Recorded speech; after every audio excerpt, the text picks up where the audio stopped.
Ahí va, miércoles 15 de enero.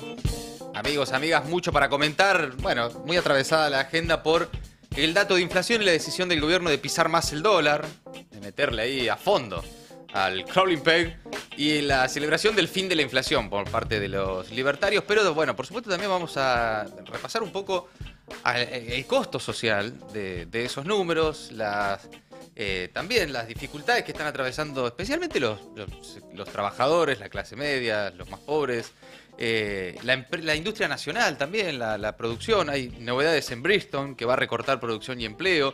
También, por otro lado, los alquileres, ¿no? Los alquileres, el costo de vida no contempla los alquileres que superaron a la inflación, que en 2024 aumentaron 262%. También, por otro lado, buenas noticias. Vos decís, no, ¿cómo puede ser? ¿En este momento aparecen buenas noticias? Bueno, sí.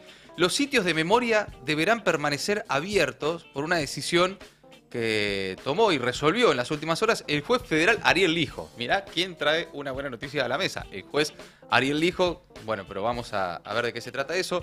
Motosierra a la ciencia. Milei invirtió la mitad que en 2015. Es llamativo para alguien que quiere hacer una especie de revolución de energía atómica en la Argentina. Es muy particular sin la inversión del Estado. Bueno, por otro lado, los incendios. Avanzan los incendios en Nahuel Huapi y en distintos puntos de la Argentina. Es algo que después también vamos a desarrollar con Gaby. Y fuerte denuncia del Papa por el caso Logan, ¿no? Ya todos los medios y la política en general se olvidó del pibe y del caso Logan. El Papa vuelve a ponerlo en agenda. Y atención, porque hay novedades importantes en la política internacional. Lo va a contar Ori en instantes también. Mientras tanto, amigos, amigas, dejan un like, un comentario, sobre todo para quienes ven esto más tarde ahí en YouTube. Y empezamos a resumir. Milei celebra la inflación y pisa más el dólar. Por estas horas el gobierno festeja, celebra, euforia. En Twitter, la excitación libertaria lo llevó a mover todo el día el hashtag "se viene el fin de la inflación" a plena. Y ayer en Twitter todos con memes, con celebraciones. Sí, mandriles, referencias a los mandriles constantes. Sí, mucho mandriles, mucha vaselina, mucha, bueno, todo sí, personalizado, Giacomini ligó, Chousa ligó. Claro, todo. Sí. Bueno, después de una devaluación inicial allá por diciembre y el fuerte aumento de tarifas de los servicios públicos, el gobierno alcanzó cerrar el 2024 con una inflación anual de 118%. Resultó mucho menor al 211% que había dejado el último año del gobierno del Frente de Todos. El ajuste y la recesión para enfriar la economía y bajar la inflación no fue gratis. Obviamente eso tuvo un costo social. El poder adquisitivo de los asalariados recién está alcanzando el nivel de un año atrás, en algunos casos y según los sectores, pero la plata de lo que sería libre disponibilidad de los hogares, es decir, lo que te queda, el pucho que te queda después de pagar gastos fijos, que en algunos casos no queda pucho ni para fumar, pero todavía está 15% en promedio por debajo para los salarios privados, mucho más por debajo para los salarios públicos y los informales, que están peor. Después, los servicios, el peso de los servicios, que en la última medición del INDEC indica que es lo que más subió. Vivienda, agua, electricidad, gas y otros combustibles lideran la tendencia con 5,3%, seguidos por las tarifas desreguladas de telefonía e internet, ¿no? Bueno, también costo fijo para toda la familia, ¿no? Tener un plan de datos en el celular, wifi en casa, etcétera, aumentó 5,3% solo en diciembre, luego de la desregulación total del gobierno, seguidos por también todo lo que tiene que ver con especialmente los consumos de la clase media, que la están pagando fuerte, ¿no? Son los que más están pagando el costo del ajuste. Pero los pobres también. Con los alimentos subiendo por debajo del promedio, pero también con, por ejemplo, el dato también de ayer el INDEC de un hogar de 4 integrantes que necesitó 1.000.000 de pesos, un palo, 1.024.000 pesos para superar el umbral de pobreza. 2,3% más que en el mes previo, un 100,6% interanual, es decir, bastante por debajo del promedio, casi 20 puntos por debajo del promedio general, pero 1.000.000 de pesos para una familia de 4 personas hoy en la Argentina para no caer en la pobreza. Y una familia también de 4 necesita casi $500.000 de pesos para no caer bajo la línea de indigencia, ¿no? Bueno, lo que viene ahora, después de esto y desde febrero, es un virtual congelamiento del dólar para continuar el proceso de bajar el número de inflación que difunde el INDEC, ¿no? Al menos el que difunde el INDEC. Luego de conocerse la inflación de diciembre, inmediatamente después el Banco Central anunció un nuevo sendero de ajuste para el tipo de cambio oficial, esas desvaluaciones mensuales que venían siendo del 2% y que a partir de febrero va a ser del 1%, lo que ustedes habrán escuchado como crawling peg. Bueno, el ministro de Economía, Luis Caputo, ya tenía tomada la decisión de bajar ese cálculo de devaluación más allá del dato de la inflación, que incluso fue 0,3% más que en noviembre. Bueno, por una cuestión estacional, dijo Caputo, diciembre hay más costos, fiestas y demás. El gobierno pone ahora todas sus fichas a reducir el ritmo ascendente de los precios en un año electoral, por supuesto sin considerar, sin atender las consecuencias de esto, ¿no? Es al costo que sea, es bajar la inflación al costo que sea. Si en el medio sucede lo que ya hemos visto, ¿no? El empobrecimiento de los jubilados, el empobrecimiento de las mayorías, el rápido aumento, sobre todo en el primer semestre del año pasado, el aumento sin precedentes en cuanto a la velocidad del aumento de la pobreza en la Argentina.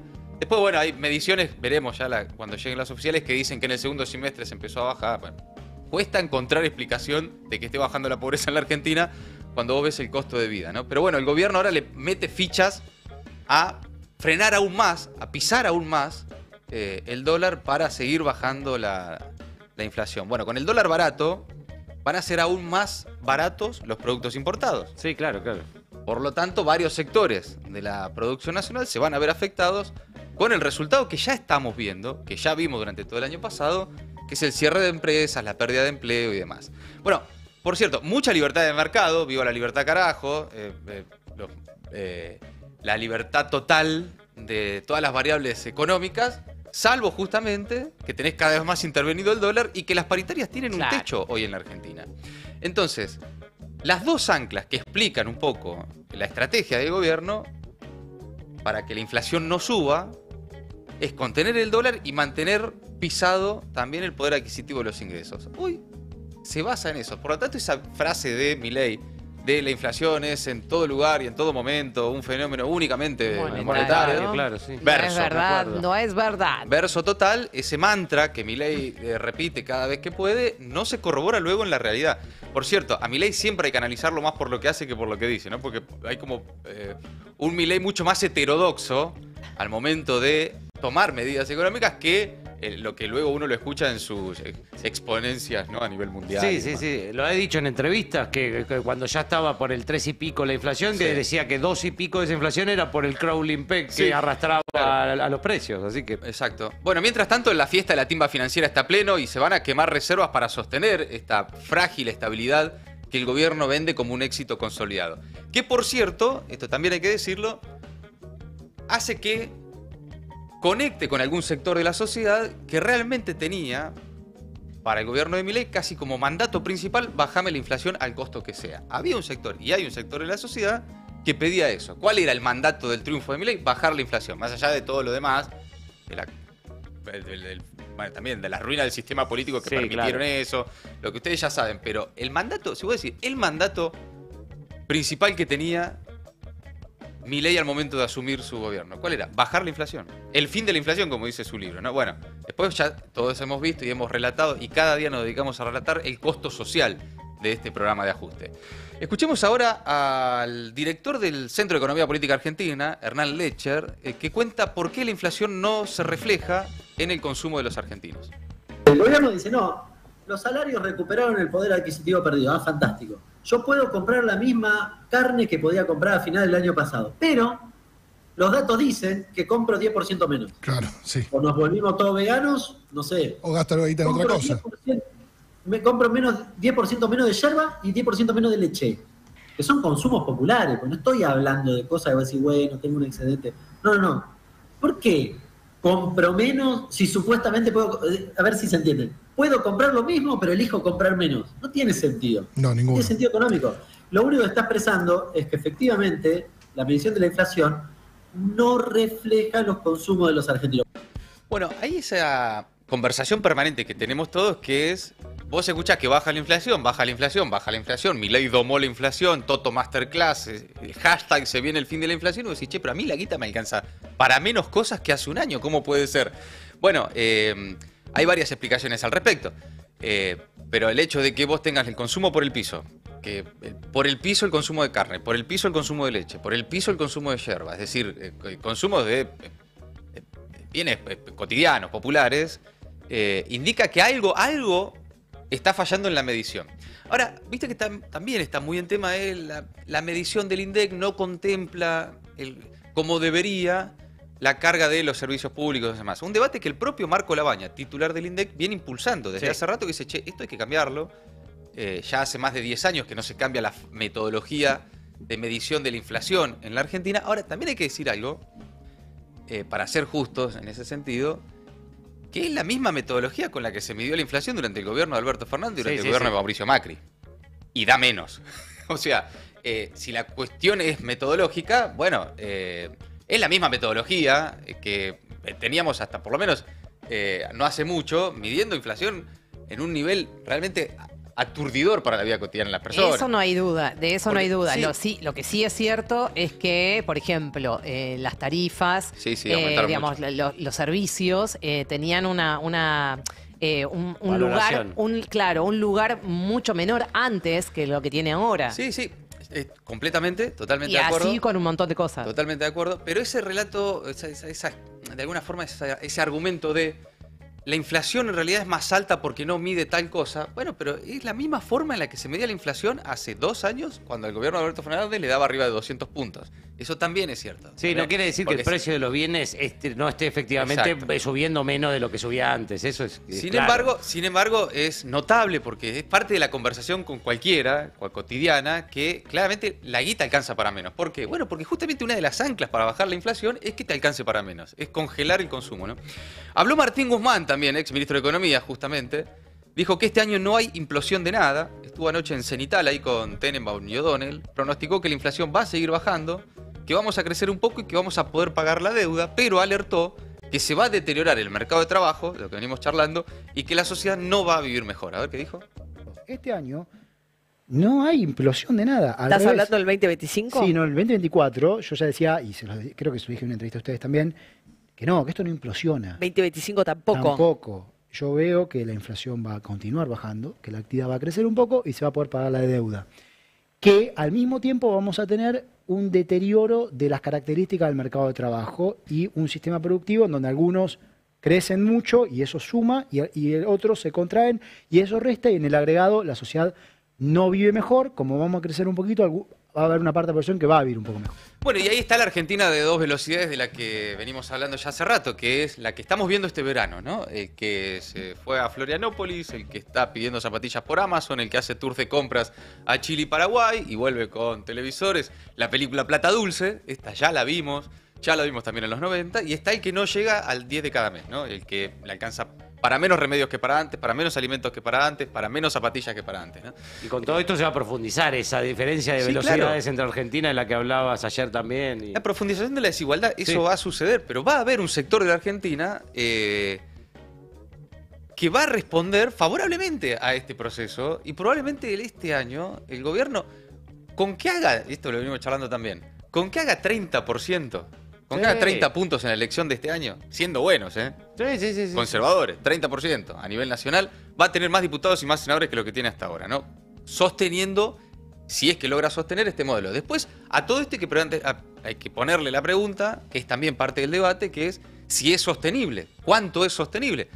¿Cuántos dólares va a necesitar el gobierno para sostener esta especulación financiera y demás? Bueno, y ahí va a salir seguramente, y veremos, ahora está por asumir Trump en Estados Unidos, el auxilio del Fondo Monetario Internacional. Ya la vimos esta semana a Cristalina Georgieva entusiasmadísima, diciendo cosas fantásticas, fenomenales del gobierno de Milei, lo que eso probablemente se traduzca en fondos frescos o en nueva deuda con el Fondo Monetario, que le va a servir a Milei para sostener este esquema. No es la primera vez que sucede en la Argentina. Esto ya lo vimos. Los que vivieron los 90 lo recuerdan. Sí. Estaban los que iban a Disney, los que viajaban a Punta Cana, ¿se acuerdan que estaba de moda Punta Cana, Cancún, el Caribe, qué sé yo? Los que viajaban y volvían con unos televisores gigantes, y los que se iban quedando sin laburo, los que no llegaban a fin de mes, los que cada vez tenían para menos, ¿no? Esa Argentina a 2 velocidades se va profundizando. Mientras tanto, mira esta novedad también. Sectores que van sintiendo también el impacto. Neumáticos en crisis. Bridgestone recortará producción y empleo. Le comunicó ya al gobierno que espera un 2025 difícil. Nota de Natalia Donato en Infobae, que ante la fuerte caída en la demanda sufrida el año pasado y las expectativas también negativas para este año, la productora de neumáticos Bridgestone Argentina pidió la ampliación del procedimiento preventivo de crisis. Bridgestone, estamos hablando, que hacia mediados de 2024 había presentado ya el mismo pedido ante el Ministerio de Capital Humano. Ahora lo que presenta es una ampliación de ese procedimiento. El año pasado, mediante esta figura jurídica, la compañía había desvinculado a unas 450 personas. Claro, si le autorizan el procedimiento preventivo de crisis y por lo tanto en este caso la ampliación, eso es básicamente facilidades para despedir y desvincular trabajadores, ¿no? La decisión de la empresa se explica por varios factores. Por un lado, un gran nivel de inventarios generados por la fuerte caída de la demanda del año pasado que no se recupera al ritmo deseado y necesario para liberar estos stocks, y los problemas de competitividad que no solo se traducen en menores exportaciones, más ahora con la devaluación del real brasileño, sino en mayores importaciones que compiten con la producción local. Bueno, y ahí habrán visto también circular en redes sociales videos de argentinos yendo a comprar neumáticos a Chile, a comprar neumáticos a Paraguay, que están efectivamente más baratos. Bueno, ahí se trasluce y se traduce de manera muy gráfica cómo funciona este modelo. Importaciones baratas, destrucción del empleo en la Argentina, modelo de profundización de la desigualdad, ¿no? Están los que van a poder y los que se van quedando sin laburo. Sobre la inflación, poco se habla a veces del peso que tiene el alquiler, el costo de la vivienda, ¿no? Bueno, los alquileres, otra noticia, superaron la inflación. En 2024 aumentaron un 262%, según datos de la Federación de Inquilinos Nacional. Los precios para alquilar en la Argentina crecieron bastante por encima que el promedio de la inflación, que alcanzó 118, ¿no? Más del doble que la inflación, según el INDEC. Gervasio Muñoz, de Inquilinos Agrupados, habló esta mañana en Futurock y explica por qué pasa esto. A ver. Buen día para vos. ¿Qué tal, Nico? Buen día también. ¿Por qué pasó esto? Primero porque se terminó con la regulación de los precios, por lo tanto siempre que no hay ningún tipo de regulación, el mercado se aprovecha. Hay para mí una situación o un momento de la historia que es interesante para comparar, que es el menemismo, en donde no había inflación, inclusive en algunos casos había deflación de un año, no había regulación a partir del 91, que es la ley de convertibilidad, y entonces está prohibido aumentar el precio del alquiler durante el contrato. En ese momento eran de 2 años los contratos, y sin embargo los alquileres en esos casi 10 años, un poquito menos, de inflación cero, aumentan en total un 300%. Schiaretti en ese momento era secretario de Comercio. Tiene que salir a decir que por favor, le pide por favor al mercado inmobiliario que no aumente los precios porque no había inflación, por supuesto no le hicieron caso, ¿no? Bueno, la situación es más o menos parecida, más allá de que la inflación no es cero, sino que es mucho más alta, pero en un momento de estabilidad y desregulación, el mercado inmobiliario se aprovecha, por supuesto, entonces ya... Bueno, dejaron en manos del mercado los precios de los alquileres y, sorpresa, aumentaron el doble que la inflación general, ¿no? Nadie lo hubiera imaginado. Bueno, por cierto, el peso del costo, el alquiler, expensa, el costo de una vivienda, especialmente en las grandes ciudades, Ciudad de Buenos Aires, pero no la única, es dramático para muchas familias, ¿no? Se está llevando gran parte de los ingresos. Por supuesto que no es una problemática que se traduzca en todo el país, ¿no? No, está claro, pero igual... Pero en las grandes ciudades, Ciudad de Buenos Aires, Gran Buenos Aires, donde vive la mayor cantidad de personas de este país, es un problemón el tema del alquiler, que se ha transformado en otros países, España especialmente, en uno de los dramas principales, dramas sociales principales. Vamos camino a eso, vamos camino a que se transforme en un drama del que después cuesta salir. No es que el día de mañana decir, no, bueno, vuelve la intervención del Estado y construir... No, ya vimos que la intervención del Estado no fue tampoco, mágica, claro. Y fantástica. Exacto. Tampoco. Mirá, un informe de la agrupación Inquilinos Agrupados reveló que 1 de cada 4 personas debió abandonar su hogar temporal por no poder pagar el alquiler, contratos cortos, actualizaciones por inflación cada 3 o 4 meses, y todos los gastos a cargo de los inquilinos son algunos de los ítems que complican la vida de los que no tienen casa propia. El 25% de los encuestados, 1 de cada 4 inquilinos, indicó que tuvo que mudarse en los últimos 3 meses por no poder afrontar el precio del alquiler, y de este universo, casi la totalidad, el 94%, tiene condiciones contractuales por fuera de la ley de alquileres, ¿no? Bueno, Datos entonces también del aumento del costo de vida en la Argentina de Milei. Cambiamos de tema. Los sitios de memoria deberán permanecer abiertos y en funcionamiento. Así lo resolvió el juez federal Ariel Lijo. ¿Qué tal? ¿Cómo te va? Buenas tardes. Ante una presentación que hizo la legisladora porteña Victoria Montenegro, quien le advirtió que la ola de despidos que viene ejecutando el gobierno nacional en la Secretaría de Derechos Humanos de la Nación pone en serio peligro de sostenibilidad los lugares que deben transmitir la memoria de lo sucedido durante los años del terrorismo de Estado. Hay un tuit de Victoria Montenegro que dice que la justicia le ordena entonces a la Secretaría de Derechos Humanos que garantice el funcionamiento de los sitios de memoria. Muchas de las tareas estaban afectadas por los cientos de despidos que decidieron Alberto Baños, secretario de Derechos Humanos, y Mariano Cunio Libarona, el ministro de Justicia. Frente a la avanzada de este gobierno que desmantela las políticas de derechos humanos y ataca a los organismos, conseguimos un pronunciamiento judicial que pone en valor los compromisos por la memoria, la verdad y la justicia, dice Victoria Montenegro en Twitter. Luciana Bertoia, en una nota que publica hoy en Página 12, cuenta que la semana pasada Montenegro hizo esta presentación ante el Lijo. ¿Por qué ante el Lijo? ¿Por qué ante el juez Ariel Lijo? Porque está a cargo de la megacausa sobre los crímenes cometidos en la ESMA. Él tiene a cargo esa causa en la que señalaba que los sitios de memoria de la Ciudad de Buenos Aires, señala Victoria Montenegro, estaban siendo vaciados por decisión del gobierno. En territorio porteño, para que se den una idea, son 5 los espacios de memoria que tienen relación directa con el gobierno nacional. Son los lugares donde funcionaron los campos de concentración de la ESMA, pero también del Olimpo, el Club Atlético, Automotores Orletti y Virrey Ceballos. Está prácticamente vaciado, ¿no? Claro. Totalmente desmantelado. Bueno, este es el que está en Montserrat, ¿no? En el barrio de Montserrat, que está casi en riesgo inminente de cierre porque, según denuncias desde el gremio, se quedó sin trabajadores. No hay nadie. Sin nadie, ¿no? Totalmente vaciado. Bueno, este martes Lijo entonces firmó 2 resoluciones en las que le ordena a la Secretaría de Derechos Humanos que arbitre todas las medidas necesarias para que haya una dotación de personal capacitado para que permanezcan en funcionamiento y abiertos al público los 5 sitios de memoria. Y cuando dice personal capacitado, esto es importante también porque es la gente que ya estaba, ¿no? La gente que sabe cómo hacerlo, claro. Y que tiene que ser reincorporada. En otro punto, Lijo sostuvo que deberán preservárselos también archivos que se han generado hasta la fecha. Para muchos, una sorpresa, ¿no? El fallo del juez Ariel Lijo, uno de los que el propio gobierno propone como juez de la Corte Suprema, ¿no? ¿Cómo le caerá esto a Milei, no? Ahí sí, a Milei, a Villarroel, que también tiene que rosquear por el pliego del Lijo en el Senado. Sí, bueno, veremos qué impacto tiene. Cambiando de tema, motosierra a la ciencia. El año pasado, Milei invirtió en ciencia casi la mitad que en 2015. La caída es histórica. Una muy buena nota hoy de Nora Barr en El Destape. Nora Barr, una de las periodistas de ciencia que más sabe en el país. Cuenta ahí que el presupuesto descendió un 33% en comparación con 2023. Especialistas en el desarrollo científico vaticinan consecuencias catastróficas para el sector. El balance que los analistas hacen de las cuentas del Estado durante 2024 arroja números negros para la función ciencia y tecnología que involucra al CONICET, pero también a las universidades, también a todos los organismos y programas del Sistema Científico Nacional, como la agencia I+D+I, el INTA, el INTI, la CENEA, la CONAE y muchos otros espacios.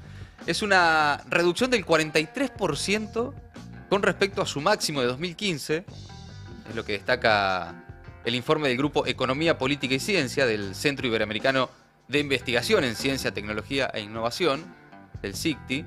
La caída en términos reales del crédito vigente de la función Ciencia y Tecnología, escuchen esto, es la mayor de la historia desde que se discrimina en el sistema presupuestario argentino desde 1972. Una caída histórica, un recorte histórico en ciencia y tecnología en la Argentina. De acuerdo al mismo informe, dentro de ese escenario sin precedentes en las distintas reparticiones, sufrieron recortes variables, pero que ponen en riesgo su propia existencia. Y dice, el presupuesto del CONICET cayó un 20,8%. El ex Ministerio de Ciencia se retrajo un 40%. La CENEA cayó un 28%, el INTA un 23,6%, pese a que recibió un giro de fondos en los últimos días del año, la CONAE cayó un 17,3%. Y entre los casos más extremos se encuentran la agencia I+D+I, habrán escuchado nombrar, hemos charlado y vos, Gaby, has comentado varios estudios, investigaciones. Investigación, desarrollo e innovación. Bueno, un ajuste del 70% en la agencia. El programa 26 de Universidades Nacionales, 72% de ajuste. Y la Secretaría de Innovación, Ciencia y Tecnología, 91% de ajuste. Es decir, casi la totalidad. No, es una tragedia. Es dramático, no, y los propios investigadores, científicos, están ubicando este proceso como un nuevo proceso de éxodo, ¿no? De fuga, ¿se acuerdan? La famosa fuga de cerebros. Sí. Otra vez, y lo que también ya pasó varias veces en la Argentina, es después lo que cuesta volver a reconstruir. Hay que repatriar. No es que volvés y prendés de vuelta, subís la perilla y decís, listo, prendemos la ciencia y la tecnología. Y lo que significa esto en el atraso, digamos, del desarrollo, digamos, científico y tecnológico del país es una tragedia. Estamos viviendo, atravesando una tragedia porque han desbaratado y han dejado de funcionar programas que eran muy importantes y que estaban funcionando muy bien y que en algunos casos, como el tema de Carem, estaban muy desarrollados. Sí, es cierto. Si vos los desfinancias, listo, se vuelve a cero. Bueno, escuchá a la expresidenta de la Comisión Nacional de Energía Atómica, Adriana Serkis, dijo que en ningún país de los que admira el gobierno se dejó de lado la inversión en ciencia y afirmó que ni Estados Unidos dejó de financiar a los laboratorios. Incluso Elon Musk, de quien tanto se habla últimamente, está subsidiado por el Estado, pese a que por supuesto no le gusta el Estado, salvo cuando lo subsidian a él. Esto es lo que dice, escuchen, dura 1 minuto y pico, 2. Les propongo que le presten atención a Adriana Serkis, que es una de las profesionales que más sabe sobre el desarrollo nuclear en la Argentina. Hay un presidente que dice la menor cantidad de Estado posible, pero a su vez dice vamos a lanzar un plan para potenciar la energía nuclear, la producción de reactores. ¿Cómo lo explicás? Es completamente contradictorio. Claro, no se entiende, ¿no? No se entiende, o sí se entiende. En realidad es como dar anuncios que puedan sonar, que vamos en un pos de un desarrollo, cuando en realidad lo que estamos haciendo es socavar las bases de ese desarrollo. Entonces, tratar de vender con buenas señales. A mí me encantaría realmente que haya inversiones. Nunca hemos negado la posibilidad y la necesidad de que haya inversiones tanto del ámbito público como del ámbito privado, pero hay que hacerlo y en ningún país del mundo, de aquellos que se admira, se ha dejado de lado la ciencia y la tecnología con el apoyo del Estado Nacional y con un rumbo marcado por ese Estado. Entonces, pedir atraer inversiones a proyectos nuevos de estos llamados reactores modulares pequeños, los SMR, cuando apuntó a esta patente de INVAP, cuando todavía es solo una patente, una idea, teniendo un proyecto ya con un desarrollo que lidera los desarrollos del mundo, dejándolo de lado, dejando que se pierdan las capacidades, que se pierda el personal, que se pierdan los equipos de trabajo, que no se apunte de vuelta a las universidades, que son la base, el semillero de todo eso. Es como contradictorio.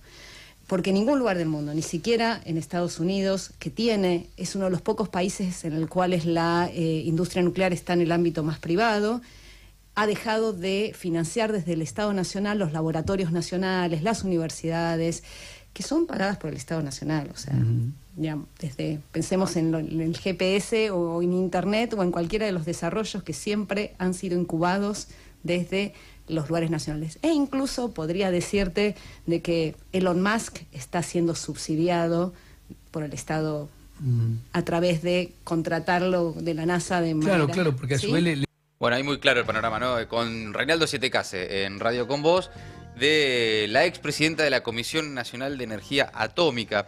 Es bastante, por momentos, desesperanzador ver cómo todo esto sucede, ¿no? Cómo el gobierno avanza, desguaza y destruye y no parece haber demasiada oposición, ¿no? Hay como, sobre el caso ciencia, la Comunicadora General del Trabajo esta semana publicó un comunicado en Twitter, ¿no? La CGT, diciendo que le parece mal y qué sé yo, pero después, viste, como que da la sensación de que no pasa mucho. Si no se trata de los propios investigadores y científicos, los que pueden los diferentes dar grupos nota, que están desesperados porque no saben quién les puede dar bola. Esto, y tratan de además que esto salga en los medios de comunicación. Nosotros siempre intentamos hablar todo lo de lo que está pasando, pero claro, no alcanza. No, y por estos días en los medios es más atractivo un móvil en la playa. Sí, claro.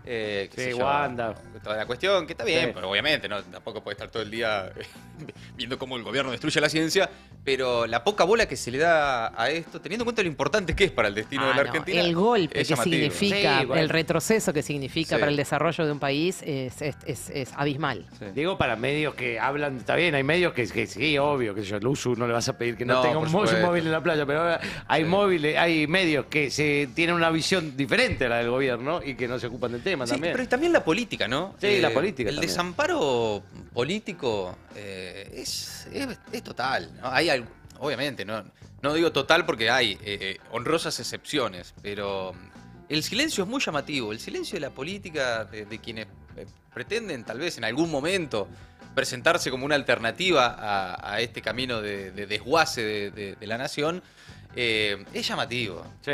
Yo tampoco, no sé, la verdad, digo, ya a esta altura no sé cuál es la... ya ni sabés qué pedirle, ¿no? Pero sí. Pero algo.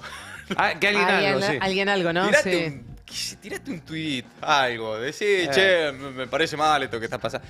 El silencio es realmente llamativo. Realmente sí, llamativo. sí. ¿Será que estarán esperando otro tipo de definiciones más vinculadas a la estrategia electoral que a la estrategia política de por lo menos presentar algún tipo de oposición?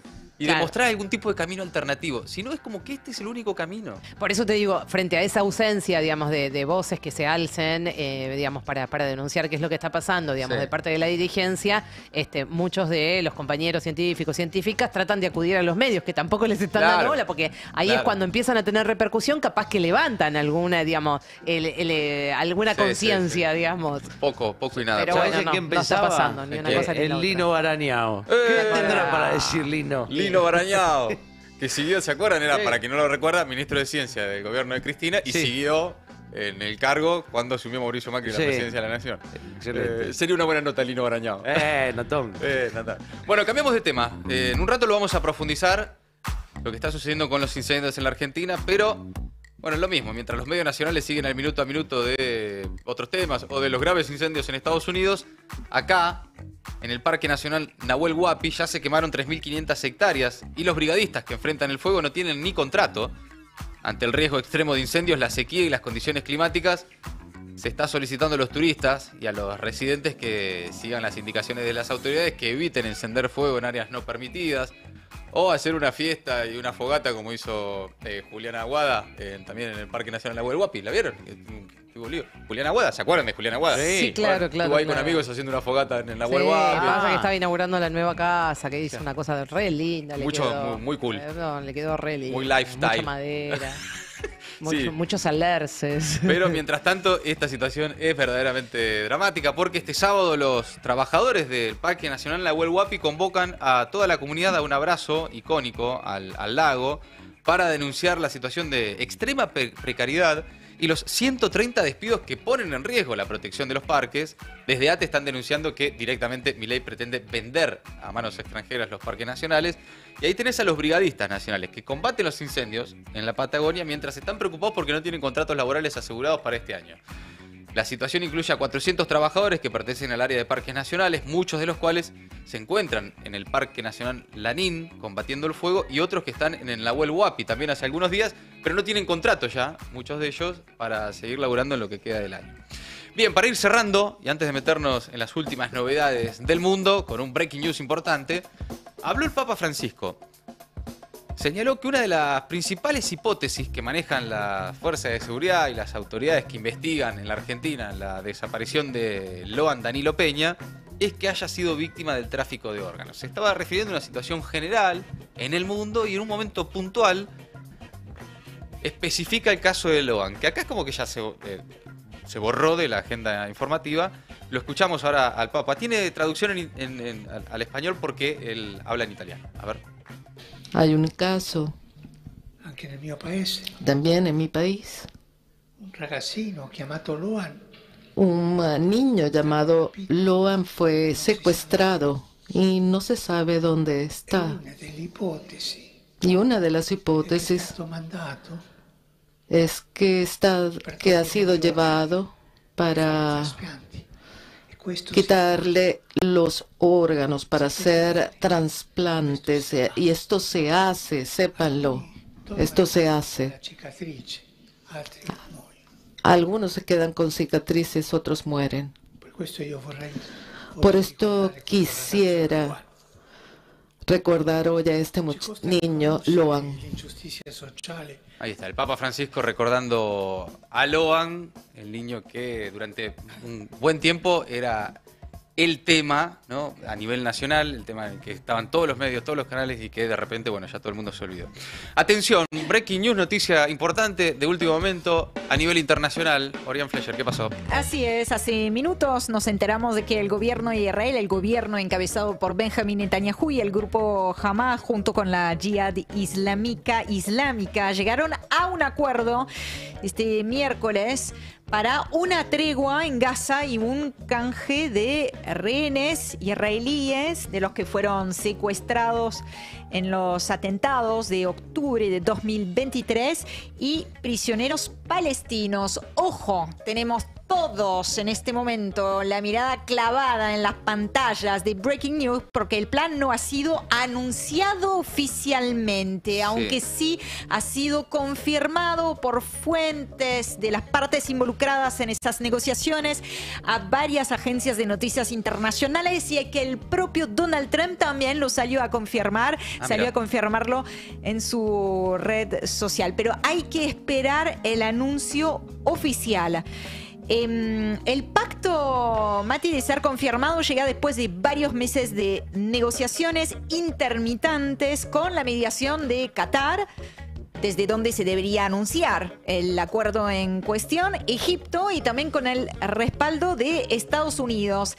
También llega después de 15 meses de guerra y más de 46.000 muertos en la Franja de Gaza, en lo que es objeto de una demanda por genocidio ante la Corte Penal Internacional. Es un acuerdo que sería, según lo trascendido, muy parecido al acuerdo presentado por el equipo de trabajo de Joe Biden en mayo del año pasado, que fue rechazado por el gobierno de Benjamin Netanyahu y que en los últimos días ha tomado velocidad ante el regreso inminente de Donald Trump. Ese plan, de ser así, incluye 3 fases. La primera duraría unas 6 semanas. Hamas en ese periodo entregaría 33 rehenes, algunos con vida, otros ya muertos, en su mayoría mujeres, menores, enfermos y heridos, mientras Israel a su vez iniciaría la retirada progresiva de sus tropas en el norte de Gaza, donde se concentró la ofensiva en las últimas semanas. No fue el único objetivo, pero sí se concentró ahí. Es allí que se habla, por ejemplo, de limpieza étnica. Entonces retiraría progresivamente sus tropas del norte del enclave palestino y comenzaría entonces a liberar presos palestinos. Reitero, esperemos al escuchar y ver ese anuncio oficial, pero todo apunta a que finalmente se pudo. Estamos cambiando un poco, ¿no?, el apartado de internacionales porque teníamos pensado contar otras noticias. Acá solamente voy a agregar una que tiene que ver con Corea del Sur, donde detuvieron finalmente al presidente Yoon Suk-yeol en un mega operativo policial. Su arresto se debe a la decisión que tomó el pasado 3 de diciembre de imponer la ley marcial, que fue rápidamente levantada por la acción y decisión de los diputados y diputadas. Una ley marcial que trató de imponer alegando motivos de seguridad nacional. A mediados de diciembre fue cesado temporalmente por el Parlamento y este miércoles, finalmente, después de varios días de resistencia a las autoridades, fue arrestado en la residencia presidencial. En un mensaje grabado previamente a su arresto dijo que no reconocía la legalidad de la investigación en curso, pero que se sometería a ella para evitar cualquier derramamiento de sangre desafortunado. La Oficina de Investigación de la Corrupción, que lo acusa de insurrección a raíz justamente de ese intento de imponer una ley marcial, debería decidir ahora en las próximas horas si prolongar o no su detención, mientras a la par corre un proceso de destitución en el Tribunal Constitucional. Todo eso que les estoy contando es absolutamente inédito. Claro, me imaginaba. En muchos lugares del mundo, pero bueno, hablando de Corea del Sur, es efectivamente sin precedentes en la historia democrática del país. Amigos, amigas, hasta ahí entonces el resumen imposible de Maldita Suerte. Maldita suerte. Maldita suerte.